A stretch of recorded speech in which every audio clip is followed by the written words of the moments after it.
Hello friends, so I am headed up to the greenhouse and I'm going to plant some cold hardy crops in our raised beds that we have in there. So the cold frames that we have set up, and give you a little tour of what the greenhouse looks like at the beginning of March in our zone 2A3 garden. This used to be a really beautiful view. I had nice pine trees behind here. And unfortunately, hydro came in and whaled them all down, but we're getting stuff melting around here. We've had some really nice weather. All the snow's coming away from the greenhouse. And all the pots are emerging with all their dead stuff in them from last year. I kind of just let it go, but let's take a look inside the greenhouse here. Hi. So I put these glass frames in, or they're old windows. I put them on a couple weeks ago in mid-February because we were consistently getting 20-degree temperatures in here on our nice sunny days. So that has actually allowed us to get lots of loose soil here that we can plant in and get our first round of early crops. Oh, left over from last year. First round of early crops in here.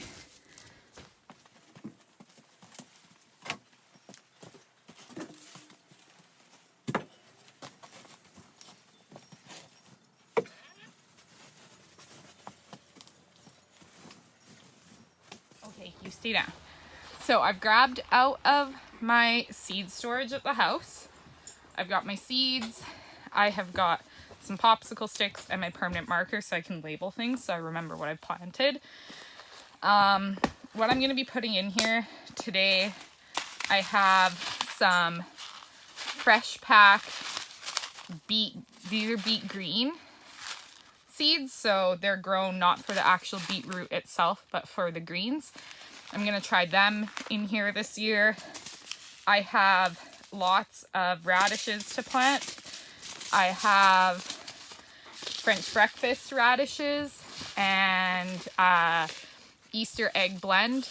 And I don't know about you, I cannot stand radishes from the store, but radishes in late April, fresh from the greenhouse, there's no better taste than them. So I'm excited. I grew the Easter egg blend in here last year, and the French breakfast is going to be a new one for me this season. I also have some pak choi, and they did really well in here last year when I started them early. Let's see. Arugula is also another one that does super well here. It adds a little bit of spice into my salad greens, and it doesn't mind a bit of frost. Spinach. I love doing my spinach this time of year, like in the off seasons in my cold frames. So spring here, obviously, and then in the fall again. I can't stand fiddling around with spinach during the summertime. Even like this one here. Let's see, suitable for spring, early summer, and fall production. Spinach in general doesn't like heat, so I don't even bother with it in the summer, but it's great to get some fresh greens in here in the off season. Well, that was nice. Don't do that.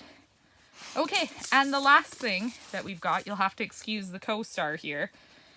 The last one I'm trying this year, no, those are mine. What I'm trying this year are these, it's an organic mesclun. No, Lou, leave it. Mesclun baby leaf blend. So it says it's a blend of leaf lettuces selected to look great and taste even better. So this will be interesting to see how it does. I've never grown this early season here. So we'll give it a whirl.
All right, so I've got this whole side planted, and what I do for things like my beet greens, arugula, and then I have spinach down at the end, is I just seed it in one big kind of toss of a handful, and then for my pak choy and my radishes, I just delineate with popsicle sticks.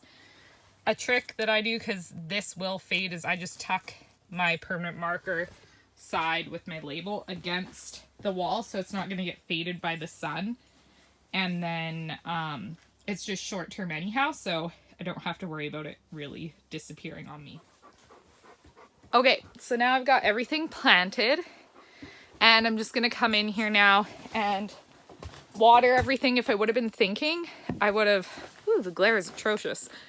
If I would have been thinking, I would have just brought in some snow and melted it, but I didn't. So just gonna lightly water everything to make sure it has some moisture in it.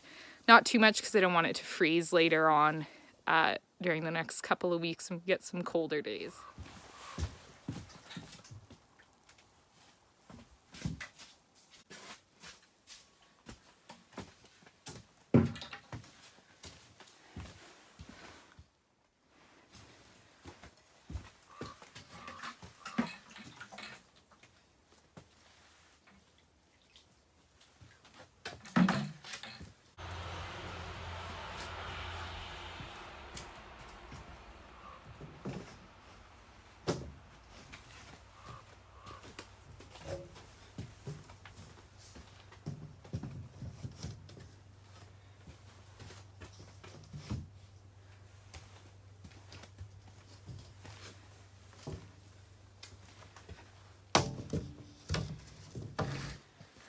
For our gardening zone here in north central British Columbia, we are 2A or 3, and generally our last frost date is anywhere from May long weekend to around the 4th of June. It just kind of depends on your individual microclimate that you're growing in.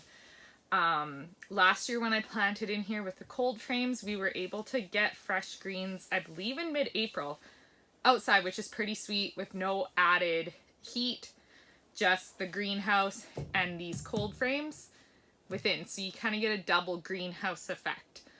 I have grown in cold frames outside, so not within the greenhouse, and had pretty good success as well. And eventually out at the farm property, I'd like to get some bigger cold frames there for things like carrots and stuff like that, because I do like to transition my greenhouse over into warm weather crops as soon as possible, which I tried carrots in here last year and there just wasn't enough time for them to grow before I had to rip them all out to plant tomatoes and cukes and stuff like that. So it's 20 degrees in here right now. It's kind of been averaging that. It's probably 6 or 7 outside, which is pretty nice temperature, so it's hard to complain about that. And we are supposed to get a couple more nights below -10. We'll have to keep an eye on that, but usually the seeds don't actually start germinating until they are ready to go.